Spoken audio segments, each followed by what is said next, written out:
under the Kenya Kwanza regime? How have state authorities cushioned the citizens to give them meaningful comfort in what is traditionally a season of celebration after odious labor throughout the year? We regret that little of the ending year has brought us any good as a people. Our collective national life has been troubles, nothing but troubles. There is indeed very little to celebrate under the Kenya Kwanza regime that must make the heroes of our independence turn in their graves. The present regime stands for negations and reversals of all the promises and hopes of Jamhuri in 1963. The founders of our nation freed us from the yoke of oppression and colonialism. This regime is keenly bent on reversing this game by restoring both physical and psychological torture. Our human rights record is at an all-time low. Good governance, as promised under self-determination, is in a terrible spin. Violence against women and the exclusion in important spheres is at an all-time high. An average of cases, 196 of gender-based violence against women are reported every day. When this should be the week of celebration, therefore, it can at best be only a week of grave reflection.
by the state.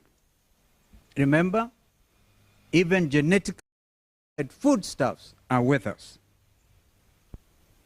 In the wake of the fakery around fertilizers and seeds, Kenyans also suffered a thorough beating by Mother Nature. Floods hit many parts of our country. Kenyans drowned in flood waters as the state looked on, unmoved. And when it intervened, it was to pull down people's homes. You remember, Madare?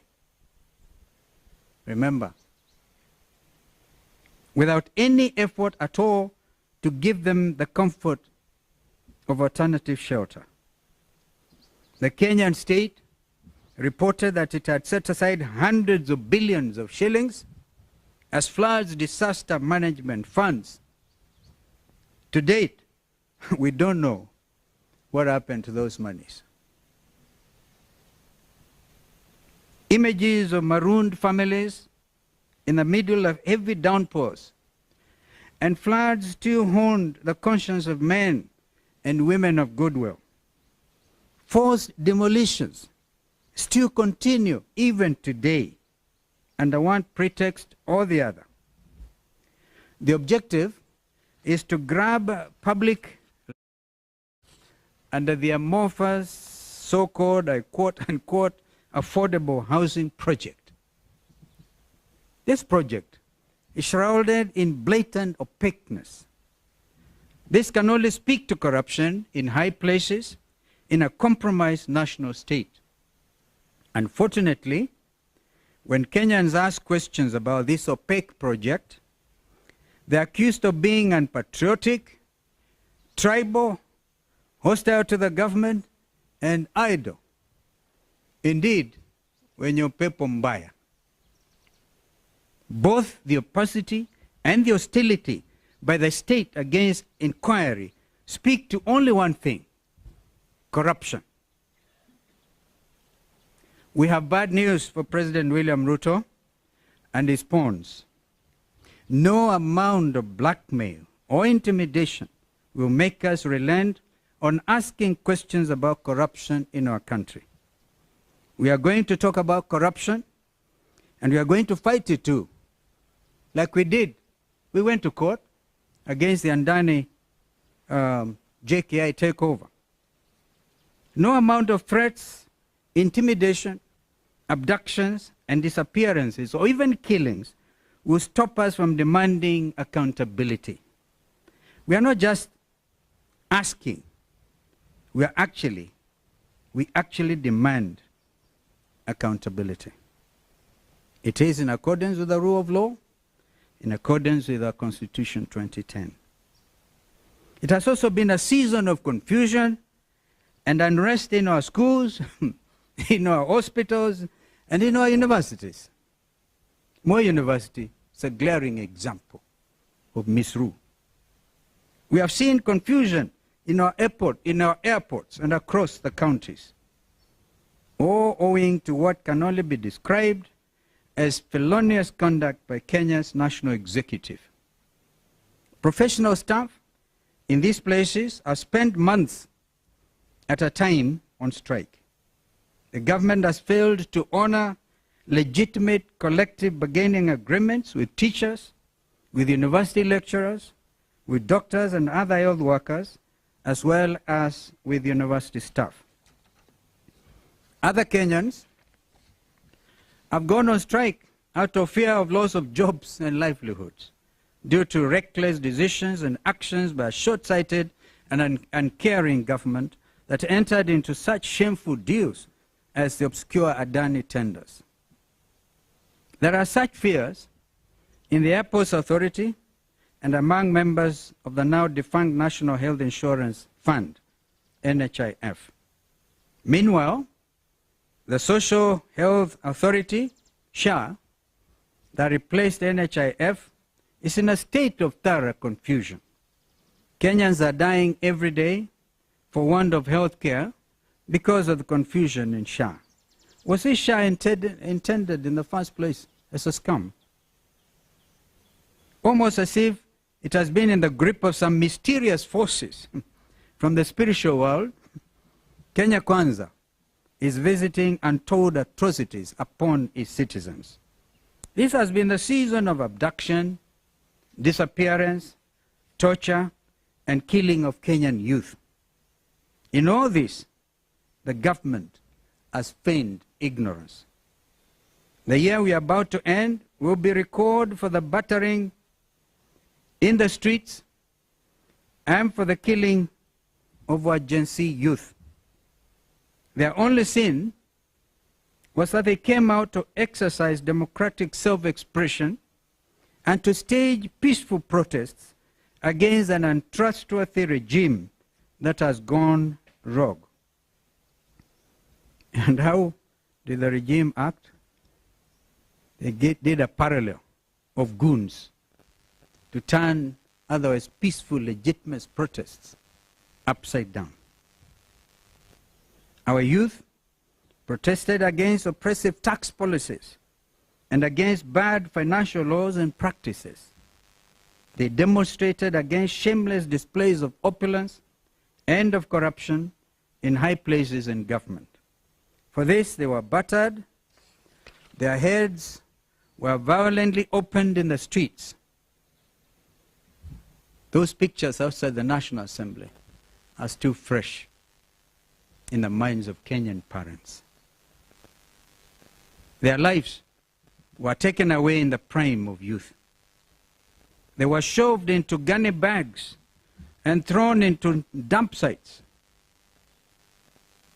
like bad rubbish. What government does this anywhere in the world in the 21st century? I recall when we had to go and join the people of Embakasi South and witness that terrible, terrible sight. If it was a responsible government, by now they would have sent the Army, National Youth Service to clean up that mess. But do they care? This regime is determined to reverse the democratic gains that Kenyans have made over the years. It has captured the legislature and reduced it to a cheap rubber stamp for the executive. And today, it is busy stalking the judiciary with the same intents. We hail Kenyan youth for standing up to this oppressive and corrupt regime. We assure them that they are not alone. They are our children. Their welfare is of the greatest import to all of us. We shall not look on as their future is stolen from them by an uncaring regime. We are going to fight for you and with you, especially in the new year. To that extent, we will give direction not too long from now. Prepare for the start of what I call the final liberation of our country. We are sending a warning to the abductors and to the killing squads. The writing is on the wall. Your days are truly numbered. We intend, including court advisory, to send our officers to Haiti. This kind of impunity is hugely reprehensible. We cannot allow our country to become a rogue state, international scene. We are closely looking into the matter of deployment to Haiti and will address it more comprehensively in the new year. Closely related to this is the fact that under Kenya Kwanza, our country is now gaining the dubious distinction and outrage of abducting foreign nationals on our soil and deporting them leaves the stage. Fellow Kenyans, these are only a few many concerns in our country today. In a few days' time, they will paint a rosy picture of non-existent achievements over the past 2 years. As this regime has now distinguished itself as an edifice of dry-eyed lies, we urge you to ignore them with the contempt they deserve, knowing well that liberation is never too far. Our day as Kenyans is coming. Otherwise, we wish you a peaceful and reflective festive season. May God bless you. May God bless our country, Kenya. Amen.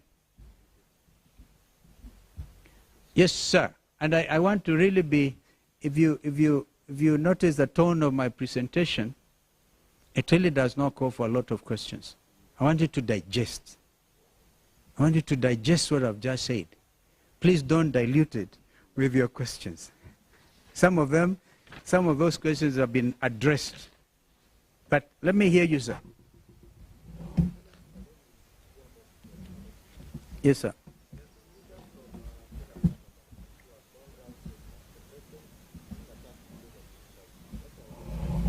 That's what I'm saying. For example. Oh, hi. Babayao, I wish he could answer some of these questions. You know, that is defeatist. We are one nation under God.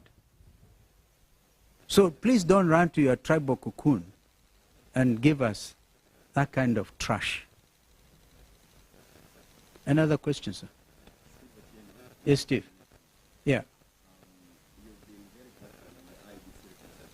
Yes, sir.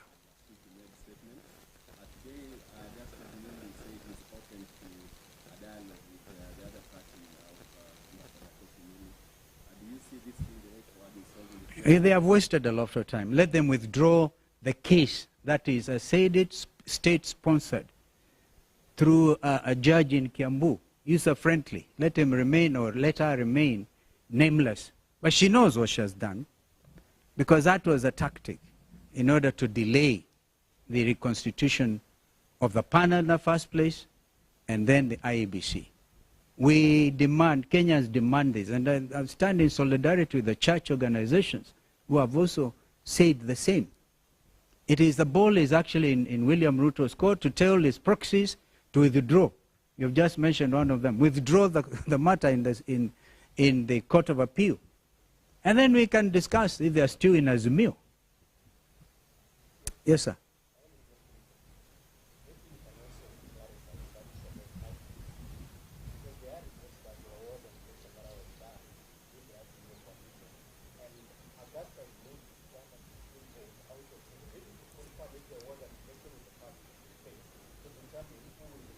So first of all, an election based on what law?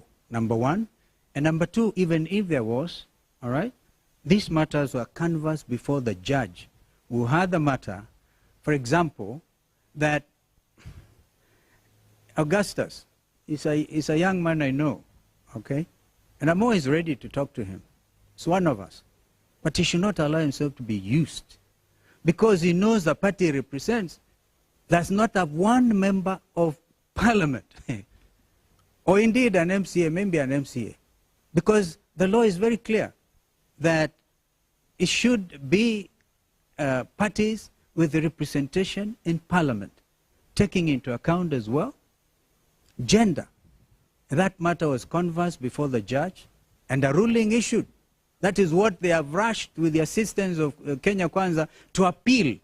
And because National Assembly had 1 week since the matter was adjudicated upon by a judge, Azimio given 48 hours to give a name, which we did within that stipulated time. Therefore, my brother, Speaker Wetangula, being the chair of Parliamentary Service Commission, should have acted with that 1 week. But gerrymandering, buying time, so they can allow Muli to go to the Court of Appeal, which is what they did. That is the absolute truth. And if Muli as any member of parliament, his party as a member of parliament, then we will also hear. Because that was what was clearly adjudicated. So this attempt, therefore, to blame Wiper, to blame me, is completely hogwash, I'm sorry to tell you. It doesn't stand in the face of what is lawful, what the courts have done. And I must congratulate Justice Lenaola for coming out so boldly. We don't expect normally a judge to come as boldly as he did, including during the impeachment process, when even filing system within the judiciary was interfered with by the executive. But those are matters that I think will be dealt with in court. Which I was privileged to co-chair along with the member for that NADCO report had 9 pieces of legislation which were supposed to be passed expeditiously in Parliament. In fact, the speed with which they impeached Gachagua could have been employed, I've said that before, to implement the recommendations of NADCO. The appointing authorities were 2, William Ruto and Raila Amolo Odinga. I was answerable to Raila Odinga, but we gave the report to both of them. And then one morning, I'm called, I'm told, go to, they are signing the IEBC now, because that one at least went through, yeah, the Amendment Act to IEBC. One would have expected they amend it when they said, okay, we have now signed into law the Amendment Act of IEBC, that they were going now to move with speed. But instead, putting all manner of clogs and showing political bad faith. That is what I can call it. In fact, my worry now is what happens, because Raila and William Ruto are supposed to consort and agree on who becomes the chairperson of IEBC. We made it so easy for my friend Raila Odinga. I hope he can stand strong and act for once in the best interest of Azimio. Because when I last checked, I was still in Azimio. And the leader is Raila Odinga, who appointed me to NADCO. We need to be able now to act in the best interest of this country. This matter of IBC is the most urgent issue. The people of Banisa constituency lost their member of parliament over a year ago. They're still waiting for a by-election, and others. Why disenfranchise Kenyans? Because of political expedience. But as I said, I invite you, maybe I can share with you some of my thoughts on why the delaying tactics. And if we do that, do not record me and forward to Itumbi. People are desperate, absolutely desperate. Yes, sir.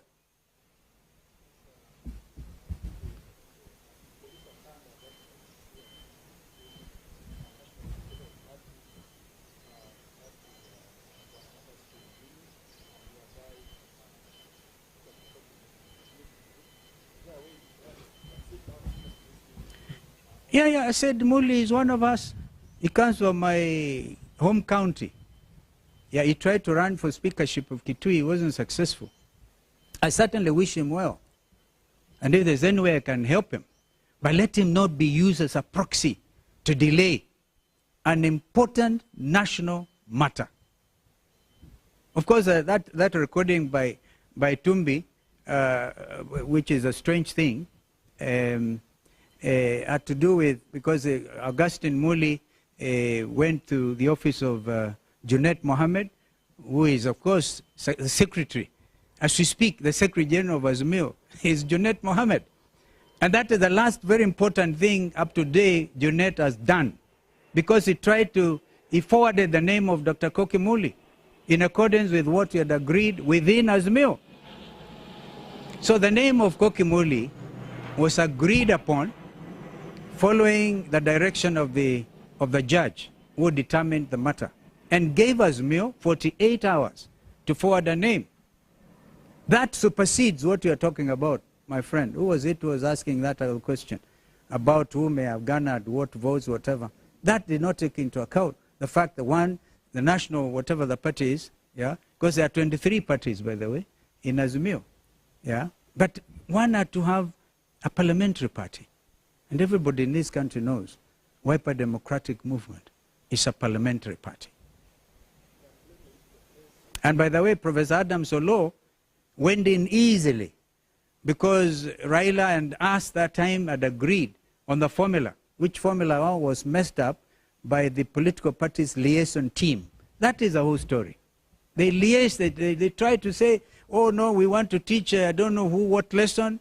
I think a lot of them have since regretted, and we are moving. We want a strong Azimio even if they do not have membership in parliament, they're still members of the coalition. But unfortunately, the law stipulates, you have to have at least membership in the House. And this is the clogging. But I'm telling you, the truth of the matter is the state interfered, okay, to make sure that Koki Muli's name is not forwarded. Unfortunately, the names have to be forwarded as a team, the 9 of them. And I think my friend Weta knows the truth. Thank you. I think I've belabored that point. Nawashukuruni sana.